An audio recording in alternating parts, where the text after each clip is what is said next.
Hello friends, आपका बहुत बहुत स्वागत है हमारे चैनल सरकारी नौकरी में। जैसा कि आप स्क्रीन पर देख पा रहे हैं, इंडियन कॉन्स्टिट्यूशन जो अपना भारत का संविधान है, इसका भाग 4 जो राज्य के नीति निर्देशक तत्व हैं, जिसके अंतर्गत अनुच्छेद 36 से लेकर अनुच्छेद 51 तक आते हैं, उसमें हम आज इस वीडियो में अनुच्छेद 36, 37 और 38 के बारे में जानेंगे। इसलिए वीडियो के अंत तक जरूर बने रहें। जिनको अनुच्छेद 12 से लेकर 35 जो मूल अधिकार है, या फिर अनुच्छेद 1 से लेकर अनुच्छेद 5, या फिर अनुच्छेद 1 से 4 और 5 से 11, इन सब की प्लेलिस्ट बना के मैंने डिस्क्रिप्शन में लिंक डाली है, वहाँ से आप अच्छे से समझ सकते हैं, नोट्स बना सकते हैं, और जितने भी अब तक क्वेश्चन आए हुए हैं सब कुछ डिस्कस उसमें मैंने किया गया है। ठीक है ना। तो अब बात करें 36, 37 और 38 की। तो इसको बात करने से पहले आप जो चैनल पर नए हो सब चैनल को सब्सक्राइब कर लें और बेल आइकन जरूर दबा लें, जिससे वीडियो का नोटिफिकेशन टाइम टू टाइम आपके पास पहुंचती रहे, क्योंकि इस तरह की वीडियो आपको इस चैनल पर देखने को मिलती रहती है। तो चलो भाई, भाग 4 की बात करें। राज्य के जो नीति निर्देशक तत्व हैं, तो राज्य के जो नीति निर्देशक तत्व हैं, इनको इंग्लिश में बोला जाता है directive principles of state policy. Directive principles of state policy, या इसको शॉर्ट फॉर्म में बोलते हैं DPSP। क्या बोलते हैं? DPSP। ठीक है। इसमें अनुच्छेद 36 से लेकर अनुच्छेद 51 तक लिए गए हैं। अनुच्छेद 36 से लेकर अनुच्छेद 51 से लिए गए हैं, और ये अपने मूल संविधान में जो जोड़े गए हैं, ये आयरलैंड से जोड़े गए हैं। कहाँ से जोड़े गए? आयरलैंड से। आयरलैंड में कहाँ से? आयरलैंड कहाँ से लाया था इनको? स्पेन से। ये भी ध्यान रखना, एक बार UPSC में क्वेश्चन पूछा गया था। ठीक है। तो आयरलैंड कहाँ से लाया था? स्पेन से लेके आया था।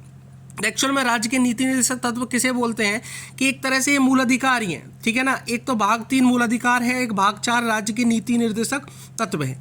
तो मूल अधिकार को तो आप सुप्रीम कोर्ट, यदि कोई आपसे छीनता है या हनन करता है, तो आप सुप्रीम कोर्ट जा सकते हो उसके लिए, लेकिन भाग 4 में जितने भी नीति निर्देशक तत्व हैं उनके लिए आप सुप्रीम कोर्ट नहीं जा सकते। एक्चुअल में होता क्या है कि राज्य की इच्छा करती है वो नीति निर्देशक तत्व को समाज के लिए प्रोवाइड कराए या नहीं कराए। जैसे जो संविधान के जो एक सलाहकार हुए थे BN राव, जो निर्माता थे BN राव ने ये सारी बातें बोली थी कि जो नीति निर्देशक तत्व है उनको भाग 4 में अलग से रखा जाए, क्योंकि उस टाइम जब संविधान लागू हुआ था उस टाइम देश की स्थिति ऐसी नहीं थी, देश के पास इतना धन नहीं था, पैसा नहीं था, जिसके कारण वो सारी चीज़ें प्रोवाइड कराए। क्योंकि इस नीति निर्देशक तत्व में ऐसी चीज़ें हैं, जैसे किसी को पेंशन देना, किसी कोई प्रसूति महिला को सुविधा प्रदान करना, या फिर इस तरह से उपबंध किए गए हैं कि सामाजिक न्याय के लिए किसी को धन देना, या फिर आर्थिक व्यवस्था, या फिर कोई राजनीतिक न्याय के लिए व्यवस्था की गई है। तो इस तरह से कंडीशन दी गई है। तो ये केवल और केवल राज्य सरकार की इच्छा मात्र पर निर्भर करता है कि राज्य सरकार आपको ये प्रोवाइड कराए या फिर नहीं कराए। जैसे KT साय एक इनके जो संविधान बनाया था उसकी समिति में थे, उन्होंने बोला कि ये एक ऐसा बैंक चेक है जिस चेक पर बैंक अपने हिसाब से पैसा देती है। ठीक है ना। मतलब ये एक बैंक चेक ऐसा है जिस चेक पर बैंक अपने हिसाब से पैसा देती है। इसको बोला जाता है नीति निर्देशक तत्व। ठीक है ना। अंबेडकर ने भी बोला था कि समाज की लोक कल्याण व्यवस्था को अच्छा बनाए रखने के लिए, या सामाजिक तथा आर्थिक लोकतंत्र की स्थापना करने के लिए, ठीक है ना, क्वेश्चन पूछा गया, ये भी ध्यान रखना, सामाजिक लोक कल्याण की व्यवस्थाओं को अच्छा बनाने के लिए और सामाजिक तथा आर्थिक लोकतंत्र की स्थापना करने के लिए राज्य के नीति निर्देशक तत्व को भाग 4 में जोड़ा गया है। ठीक है। अब दूसरी इंपॉर्टेंट बात समझना कि इनके लिए आप सुप्रीम कोर्ट नहीं जा सकते। ये बात इंपॉर्टेंट है, ध्यान रखना। ठीक है ना। अब इनके लिए आप जाओ कि हमें ये अधिकार नहीं दिया गया, ये अनुच्छेद में लिखा गया, आप सुप्रीम कोर्ट चले जाओ। जिस प्रकार मूल अधिकार के लिए आप जा सकते थे ना, अनुच्छेद 32 में लिखा गया है। ठीक है ना। और सुप्रीम कोर्ट जाके तुरंत परमादेश लागू कर देता था, इनको मूल अधिकार दिया जाए, कौन इनका हनन कर रहा है, कौन इनका छीन रहा है। तो ये कहानी इस भाग 4 में नहीं है। राज्य अपनी इच्छा से दे सकता है और नहीं भी दे सकता है। चलो बात करते हैं अनुच्छेद 36 के बारे में। तो अनुच्छेद 36 राज्य की परिभाषा को दर्शाता है कि राज्य की परिभाषा के अंदर राज्य क्या क्या है। तो इस भाग में जब तक कि संदर्भ से अन्यथा अपेक्षित न हो, राज्य का वही अर्थ है जो भाग 3 में। अब एक्चुअल भाग 3 आपने जब तक नहीं पढ़ा, जब तक आप राज्य की अर्थ नहीं समझ सकते। तो भाग 3 का अनुच्छेद 12, ध्यान रखना, भाग 3 का अनुच्छेद 12, मैंने डिस्क्रिप्शन में लिंक दी है, आप जाके पढ़ो उसको अच्छे से। भाग 3 का जो अनुच्छेद 12 है उसमें राज्य को बताया गया है भारत की सरकार। ठीक है ना। जो पॉइंट बताए वो सारे बता रहा हूँ। भारत की सरकार में जितने भी मंत्री आते हैं, मंत्रालय आते हैं, विभाग, सेना और जितनी भी संस्थाएं, PSU कंपनीज आती हैं, सब भारत की सरकार के अंतर्गत आती हैं। संसद की बात करें तो संसद भी इसी राज्य के नाम पे है। लोकसभा, राज्यसभा, राष्ट्रपति, अध्यक्ष, सभापति, जितने भी सदस्य हैं। ठीक है। राज्य की जितनी भी सरकार है वो भी राज्य के नाम से है। राज्यों के सभी मंत्री, मंत्रालय, सचिव, ठीक है ना, जितने भी हैं। और राज्य विधानमंडल की बात करें तो वो भी राज्य में है। राज्य विधानसभा परिषद, उनके सदस्य, अध्यक्ष, ठीक है। स्थानीय प्राधिकारी भी इसके अंतर्गत आते हैं, जैसे नगर पालिका, पंचायत संस्था, LIC, ONGC, गेल, जितनी भी संस्थाएं, ठीक है। संस्था स्थानीय जो पदाधिकारी हैं, जैसे कमिश्नर है, कलेक्टर है, पुलिस है, सरकारी डॉक्टर है, बस है, ड्राइवर, ये सारी कहानी किसके अंतर्गत आती है? राज्य। तो राज्य की परिभाषा इन सबको बोला गया है। एक बार अच्छे से समझने के लिए भाग 3 को अच्छे से पढ़ें, उसके बाद अच्छे से समझ में आ जाएगा। तो अनुच्छेद 36 में पहले राज्य की परिभाषा को बनाया गया है। कोई भी भाग स्टार्ट होता है तो उससे पहले उसकी प्रस्तावना रखी जाती है, उद्देशिका रखी जाती है। एक तरह से प्रस्तावना ही बनाई जाती है सबसे पहले, अनुच्छेद 1 और 2 स्टार्टिंग के दोनों में, दो तीनों में। तो उस तरह से परिभाषा पहले बता दी है कि आगे जहाँ भी हम राज्य वर्ड का यूज करें तो आप राज्य को इस तरह से लें, ठीक है।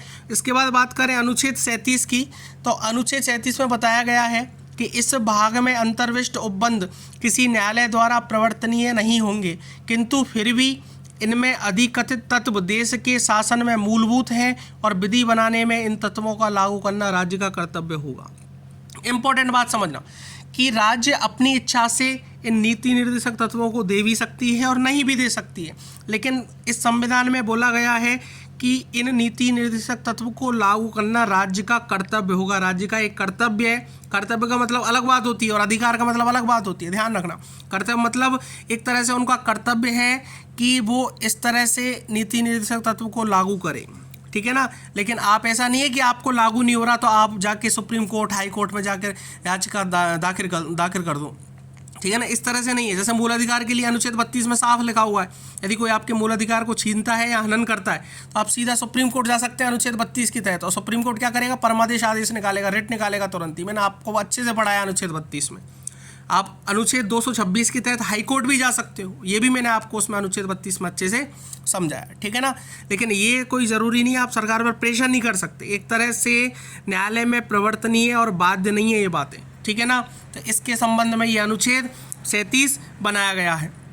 अब बात कर रहे हैं अनुच्छेद 38 की। तो अनुच्छेद 38 में क्या बोला गया है कि राज्य लोक कल्याण की अभिवृद्धि के लिए सामाजिक व्यवस्था बनाएगी। ध्यान रखना, कौन सी व्यवस्था? सामाजिक व्यवस्था बनाएगी।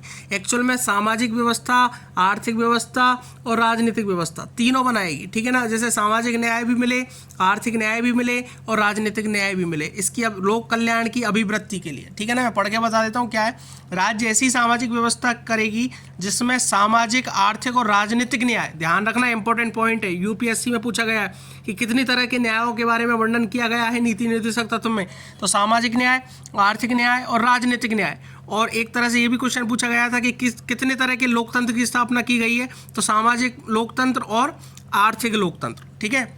जिस अनुच्छेद में बात कर रहे हैं अपन, सामाजिक न्याय, आर्थिक न्याय और राजनीतिक न्याय राष्ट्रीय जीवन के सभी संस्थाओं को अनुप्राणित करें और भरसक प्रभावी रूप में स्थापना करें और संरक्षण करके लोक कल्याण की अभिवृद्धि का प्रयास करे। सबको सामाजिक न्याय मिलना चाहिए, समान तरीके से न्याय मिलना चाहिए। आर्थिक व्यवस्था, जो कमज़ोर लोग हैं उनको एक तरह से धन की सुविधा भी उपलब्ध कराई जाए, ठीक है ना, शिक्षा की सुविधा उपलब्ध कराई जाए। राजनीतिक मतलब सबको राजनीतिक तरफ से समान न्याय मिलना चाहिए। तो ये सारी व्यवस्थाएं अनुच्छेद 38 में की गई हैं। राज्य विशिष्टतया आय की असमानताओं को कम करने का प्रयास करेगा। मतलब आय की असमानता है, किसी को कोई ज़्यादा आय मिल रही है, किसी को कम आय मिल रही है, तो ये असमानता करने का प्रयास कम करने का प्रयास करेगा। और न केवल व्यष्टियों के बीच बल्कि विभिन्न क्षेत्रों में रहने वाले व्यक्तियों, लिख रहा है, व्यक्तियों के बीच बल्कि विभिन्न क्षेत्रों में रहने वाले और विभिन्न व्यवसायों में लगे हुए लोगों के समूहों के बीच भी प्रतिष्ठा, सुविधाओं और अवसरों की असमानता समाप्त करने का प्रयास करेगा। सबके लिए समान न्याय करेगा, सबके लिए सामाजिक व्यवस्था समान रखेगा, आर्थिक न्याय सबके लिए समान रखेगा सबको। लेकिन कमज़ोर व्यक्ति हैं, कमज़ोर कोई समाज है, उसके लिए आर्थिक मदद भी करेगा। ये सारी कहानी अनुच्छेद 38 में। लेकिन एक बात बोल दी है पहली स्टार्टिंग में कि यदि नहीं भी करता है राज्य का कर्तव्य है, उसको करना चाहिए, लेकिन नहीं भी करता है तो ऐसा नहीं है कि आप इसके लिए कोर्ट में जाओगे या सुप्रीम कोर्ट में कोई दाखिला करोगे, ठीक है। तो ये पूरा अनुच्छेद आपका कौन सा है? 36, 37, 38, जिसमें भाग 4 में राज्य के नीति निर्देशक तत्व directive principle of state policy के अंदर DPSP में आते हैं, ठीक है। जिसको भी समझ में अच्छे से आया है वो भी कमेंट करें, लाइक करें वीडियो, और जिसको कोई भी थोड़ा बहुत लगता है कि कुछ एक्स्ट्रा चीज़ें और बतानी है या फिर कोई चीज़ का आपका डाउट रह गया है तो आप तब भी कमेंट करें, जिससे मैं उस डाउट को सॉल्व कर सकूँ। Thank you very much.